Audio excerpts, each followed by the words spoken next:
तो बड़ी खबर पर लगातार हमारी नजर बनी हुई है। इजराइल ने ईरान पर अटैक किया, लेकिन फिर साथ ही ईरान ने रिटेलिएट किया और बड़ा हमला किया। तेल अवीव हो, बीर शीबा हो, गलीली हो, हाइफा, यरूशलेम में मिसाइल अटैक किए हैं और एक के बाद एक 70 मिसाइलों से ईरान का इजराइल पर अटैक। ये बड़ा ही भयंकर अटैक जो दरअसल यहाँ पर ईरान द्वारा इजराइल पर यह जवाबी हमला किया गया है। इजराइल के जो तमाम शहर हैं उनमें सायरन लगातार बज रहे हैं, अलर्ट्स लगातार जारी किए जा रहे हैं। इधर ईरान पर स्ट्राइक को लेकर इजरायली प्रधानमंत्री बेंजामिन नेतन्याहू का बयान भी सामने आया है। आतंकवादी रिजीम को खत्म करने के लिए यह ऑपरेशन चलाया गया है। ऑपरेशन में साथ देने के लिए राष्ट्रपति ट्रंप को धन्यवाद करते हुए नजर आए हैं बेंजामिन नेतन्याहू। ईरान को परमाणु देश नहीं बनने देना है, साफ मैसेज यहां से देते हुए बेंजामिन नेतन्याहू ईरान में सत्ता परिवर्तन कर रहेंगे, ये बेंजामिन नेतन्याहू ने कहा है।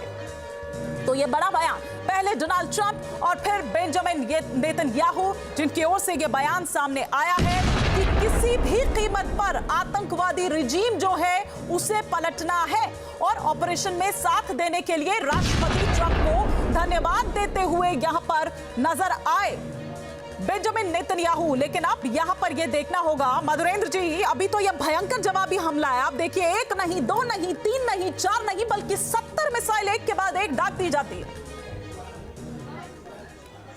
भाई मैं हूं। चलिए, मधुरेंद्र जी तक लगता है आवाज नहीं पहुंची। अभी फिलहाल वो इस वक्त सेफ जोन में है, बंकर में है, क्योंकि लगातार वहां पर जो अलर्ट्स हैं वो आ रहे हैं, लगातार वहां पर सायरन्स जो हैं वो वहां पर बज रहे हैं। ये अलर्ट है कि किसी भी वक्त अटैक हो, सुरक्षित जगहों पर चले जाइए। और उसी सेफ जोन में इस वक्त हमारे सहयोगी मधुरेंद्र कुमार भी हैं, जो पल पल की तस्वीरें हम तक पहुंचा रहे हैं। और वहां सेफ जोन में किस तरह का वहां पर माहौल है, वहां पर लोग किस तरह से, अच्छा, लोगों के चेहरे पर एक थोड़ा इत्मीनान भी नजर आया, खौफ से ज्यादा, क्योंकि पिछले इतने वक्त से हम देखें तो इजराइल, आप देखें कि जब हमास का हमला हुआ उस वक्त भी उन लोगों ने देखा, बाकायदा ट्रेनिंग उनको दी जाती है, बाकायदा उनको पता है कि किस तरह से क्या करना है। मधुरेंद्र जी का एक बार वापस मैं यहाँ पर रुक करती हूँ, लेकिन मधुरेंद्र जी, ये ईरान का भयंकर जवाबी हमला है, एक नहीं, दो नहीं, 70 मिसाइलें एक साथ दाग दी जाती है। देखिए, बिल्कुल ईरान जब खोलता है तो अपने पूरे साइलों को खोलता है, क्योंकि उसे पता है कि छिटपुट मिसाइलें अगर इजराइल के ऊपर लॉन्च करेगा तो इजराइल के पास ऊपर डिफेंस सिस्टम है जो कि उसके क्रूज मिसाइल को, उसको बैलिस्टिक मिसाइल को टैकल कर सकते हैं। दिक्कत तब होती है, जैसे कि पिछले बार हमने देखा था कि एक साथ जब ईरान अपनी मिसाइल साइलों को खोल देता है, तो ऐसी स्थिति में आप देखिए तो यह डिफेंस सिस्टम की अपनी एक कैपेसिटी है, अपनी एक क्षमता है, अपने इलाके हैं, अपने एक रेंज होते हैं, और उतने प्रोपोर्शनेट में अगर आप यह डिफेंस सिस्टम से भी मिसाइल दागते हैं तो जाहिर तौर पर 5 से 10% स्थिति उत्पन्न होती है जिसमें कई मिसाइल जो है वो इंटरसेप्ट नहीं हो पाते हैं। और इन परिस्थितियों में मिसाइल गिरते हैं, और इसका ईरान ने पिछली बार प्रयोग किया है और इस बार भी ईरान जब हमले कर रहा है तो इसी रणनीति के तहत कर रहा है ताकि वो इजराइल को डैमेज कर सके, ताकि यहाँ पर जो डैमेज हो उससे दरअसल अमेरिका और इजराइल के ऊपर प्रेशर बने कि वो ईरान पर हमले को रोके। तो इस वक्त की स्थिति में देखिए तो लगातार हमले जारी हैं और इस वक्त जो है तमाम शहर हम कह सकते हैं कि अंडरग्राउंड है, पूरा का पूरा तेल अवीव अंडरग्राउंड बैठा हुआ है, हम भी अंडरग्राउंड बैठे हुए हैं। यहाँ पर जैसा कि हमने दिखाया है कि जो सेफ जोन है जो कि तकरीबन 3 मंजिला नीचे है, यहाँ पर इस वक्त मौजूद है, जिसे आप कह सकते हैं कि एक ऐसा बंकर जहां पर माना जाता है कि क्रूज और बैलिस्टिक मिसाइल ना पहुंच पाए, भले ही ऊपर के तकरीबन जो तमाम इमारतें हैं वो ध्वस्त की ध्वस्त हो जाएं। तो ऐसी जगह पर इस वक्त मौजूदगी है हमारी, और तमाम लोग कैसे यहाँ पर मौजूद है, ये भी एक दृश्य हम लोगों को, अपने दर्शकों को दिखाना चाहेंगे कि किस तरह से यहाँ पर जो लोगों की मौजूदगी है वो आपको दिखाई देगी। लोग देखिए किस तरह से यहाँ पर दरअसल मौजूद है, किस तरह से बैठे हुए हैं, कोई पैनिक नहीं है, क्योंकि पिछले 3 साल से के दौरान हमने देखा है कि किस तरह से जब सायरन बजे तो अपने आप को इस तरह से बचाना है, इस तरह से अपने आप को छुपाना है, इस तरह से अपने आप को रखना है। तो ये लोग जो हैं वो देखिए किस तरह से दरअसल इस सेफ जोन में बैठे हुए हैं, इंतजार कर रहे हैं उस वक्त का जब सायरन खत्म हो, इंतजार कर रहे हैं हमारे साथ उस समय का जब यहाँ से निकलने के लिए मुफ्त समय हो। तो इस तरह की स्थितियां यहाँ पर है, इस तरह की परिस्थितियों के लोग जो है वो दरअसल जीने को यहाँ पर मजबूर हो गए हैं, अभ्यस्त हो चुके हैं। और इसीलिए आप देखिए कि आज सुबह हमला हुआ, ऐसे दिन हमला हुआ जिस दिन आप समझिए कि यहाँ पर सर में बड़ा धार्मिक त्योहार होता है, जनजीवन जो है वो लगभग ठहर सा जाता है, थम सा डाला जाता है, पब्लिक ट्रांसपोर्ट नहीं चलता, दुकानें नहीं खुलती हैं। आप समझिए कि सब कुछ अगर ऑपरेशनलाइज वापस होता है तो कल से होता है। तो ऐसी स्थिति में आप समझिए कि इजराइल ने हमला किया जब उसका शहर, उसके लोग अपने अपने घरों में थे, दफ्तर बंद थे, बाजार बंद थे, तमाम परिवहन बंद थे।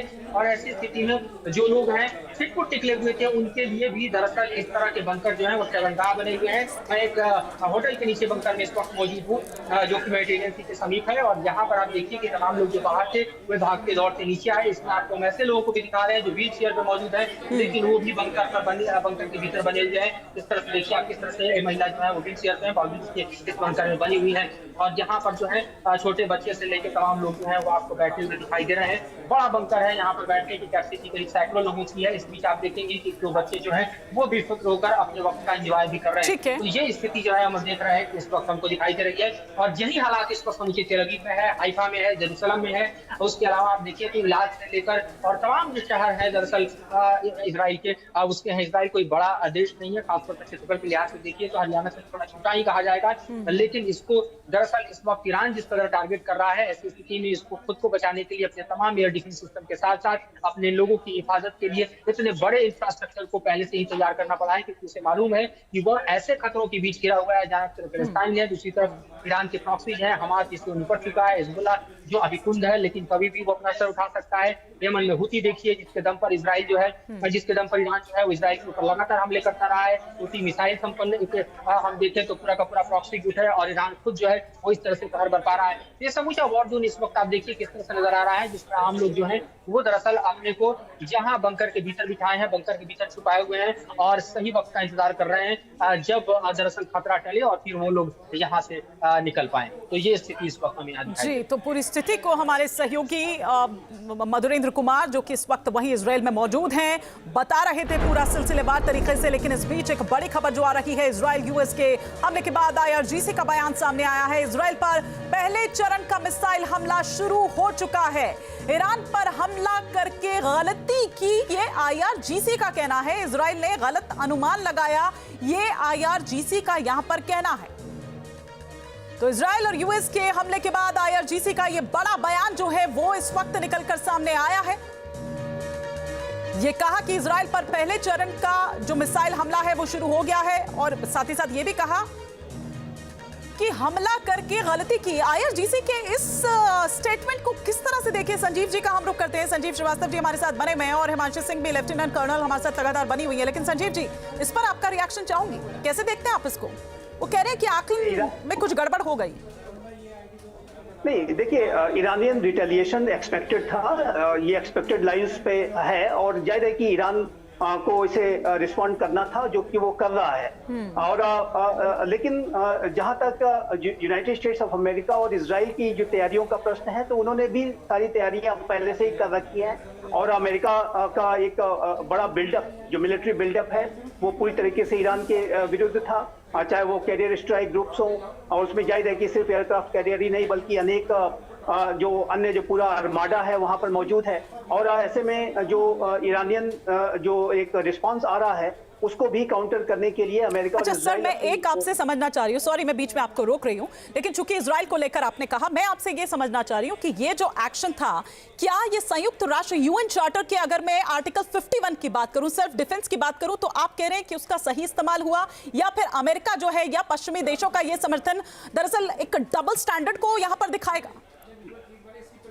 देखिए, यूनाइटेड नेशंस ऑर्गेनाइजेशन का जो ये पूरा एक इंस्टीट्यूशन है, वो ऐसे मुद्दों, ऐसे समय पर, ऐसे विषयों पे पूरी तरह से इररिलेवेंट और विफल साबित हुआ है। और यूनाइटेड नेशंस ऑर्गेनाइजेशन सिर्फ एक मीटिंग ग्राउंड, जो एक औपचारिकता का स्थल बन के रह गया है, क्योंकि उसमें रिफॉर्म्स नहीं हुए हैं, और उसका मैं कोई रोल यहाँ पर अभी नहीं देखता।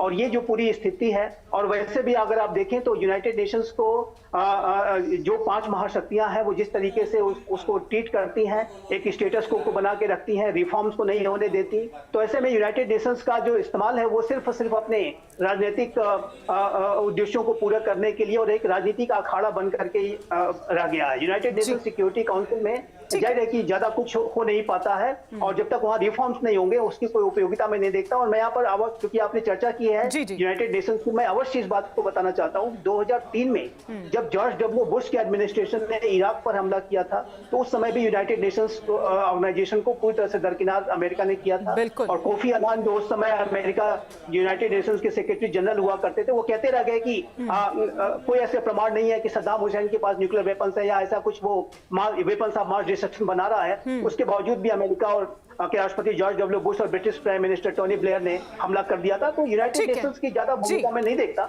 लेकिन ये जो वर्तमान का जो कॉन्फ्लिक्ट है ये बढ़ता हुआ मैं अवश्य देखता हूँ। और जाहिर है कि ये जो पूरी जो बातचीत की जो प्रक्रिया चल रही थी, जो उसमें डेडलॉक एक तरह से आ गया था, उसके बाद ये एक्शन शुरू अमेरिका और इजराइल ने कर दिया है। और इसका जो जाहिर है कि उसका जो लक्ष्य है उनका, वो इस्लामिक रिजीम को बिल्कुल, या फिर वो जो परमाणु क्षमता जिसकी वो लगातार बार-बार बात कर रहे थे। लेकिन लेफ्टिनेंट कर्नल हिमांशी सिंह, क्या ये जो ऑपरेशन इस वक्त चल रहा है, शुरू हो चुका है युद्ध, ये ईरान की जो परमाणु क्षमता जिसकी लगातार आप भी बात कर रहे हैं कि वो रक्षात्मक क्षमता दरअसल है, क्या वो उनको वास्तविक रूप से कमजोर कर पाएगा? आप क्या देख रही हैं अब यहां से आगे क्या? हिमानी जी देखिए, 12 दिन का जो युद्ध हुआ था उसमें दोनों जो पक्ष हैं और उन्होंने अपने अपने लेसन सीखे थे। हम काफी दिन से ये न्यूज सुन रहे थे कि कहीं ना कहीं ईरान ने अपना जो भी न्यूक्लियर आर्सेनल है, जो भी उसकी फैसिलिटीज हैं, उनको बहुत डाइवर्सिफाई कर दिया है। जमीनों के नीचे सुरंगों में करके ऊपर से मिट्टी डाल दिए, ताकि अगर अमेरिका की तरफ से कोई इस तरह का अटैक भी होता है MOB के द्वारा, B-12 बम्बर के द्वारा, B-2 बम्बर्स के द्वारा, तो उससे उनको नुकसान ना हो। और पिछली बार भी भले ही उनकी जो इस्फहान, नतांज और फोर्डो की जो फैसिलिटीज है वो थोड़ी बहुत डैमेज हुई थी, लेकिन हमने कहीं पे भी न्यूक्लियर लीक हुई है ऐसा नहीं सुना था। जो पहले इन्होंने ऑपरेशन स्टुनटुक किया था, उससे जरूर जो ईरान की जो फैसिलिटीज थी उनको साइबर अटैक के द्वारा नुकसान पहुंचाया गया था, लेकिन फिजिकली इतना कभी भी डैमेज नहीं। लेकिन मेरा मतलब ये है कि ये डेटरेंस को मजबूत करेगा, आप यहाँ पर ये देख रही हैं, या उल्टा ईरान को और ज्यादा यहाँ पर आप देखेंगे कि वो एग्रेसिव होकर और निकल के सामने आएगा? हिमानी, एग्रेसिव होके निकल के आएगा। जैसे मैं बात कर रही हूँ कि उसने जो 12 दिन का अपना लेसन है वो लर्न किया है, उसको समझ में आ गया है कि ईरान कैसे इजराइल का जो एयर डोम है, आयरन डोम जिसको कहते हैं, एयर डिफेंस सिस्टम, उसको कैसे भेजेगा। उसको समझ में आ गया है किस तरह की बैलिस्टिक मिसाइलों से उसने हमला करना है। और देखिए, ये जितने भी एयर डिफेंस सिस्टम होते हैं, इनकी एक सैचुरेशन की अपनी सीमाएं होती हैं। उसके बाद में जो मिसाइलें हैं उनको ये ना पकड़ पाते हैं ना डिफेंड कर पाते। लेकिन जिस तरह से उन्होंने सीधा टारगेटेड अटैक किया, तो उसको भी तो नुकसान होगा ना मैम, क्योंकि वो फिर कई साल पीछे चला जाएगा। जो वो इतना यहाँ पर अपना आगे छिपा ढका के लेकर आए हैं, उसको भी तो कहीं डेंट पहुंचेगा ना, फिर वो पीछे पहुंच जाएंगे, फिर उनको यह सिर्फ एक अस्थायी नुकसान आप देखेंगे। नहीं हिमानी, देखिए, इस समय बात नुकसान की नहीं हो रही, इस समय जान बचाने की बात हो रही है। इस समय जो फैसिलिटीज हैं उनको अटैक किया जाएगा और अटैक करके उनको खत्म करने की कोशिश की जाएगी। न्यूक्लियर लीक हो, रेडिएशन हो, ऐसी कोशिश अमेरिका की तरफ से और इजराइल की तरफ से की जाएगी। उनको कुछ लेना देना नहीं, लोग कितने मरेंगे, कितना नुकसान होगा, उससे कोई लेना देना नहीं। जैसे मैंने कहा कि युद्ध जो है सत्ता के लिए हो रहा है, और ईरान बहुत इस समय क्लियर है कि उसने क्या करना है। देखिए, अभी टारगेटेड अटैक सिर्फ इजराइल पे नहीं होंगे, अब जहां जहां अमेरिकन बेसिस है उस पे भी इन्होंने कहा था कि ये 300 की नहीं, वो तो कह रहे हैं कि सिर्फ बेसिस तक नहीं, समझने की ये गलत मत करिएगा, क्योंकि जो बाकी सहयोगी हैं अमेरिका के, वहां भी अटैक किया जाएगा।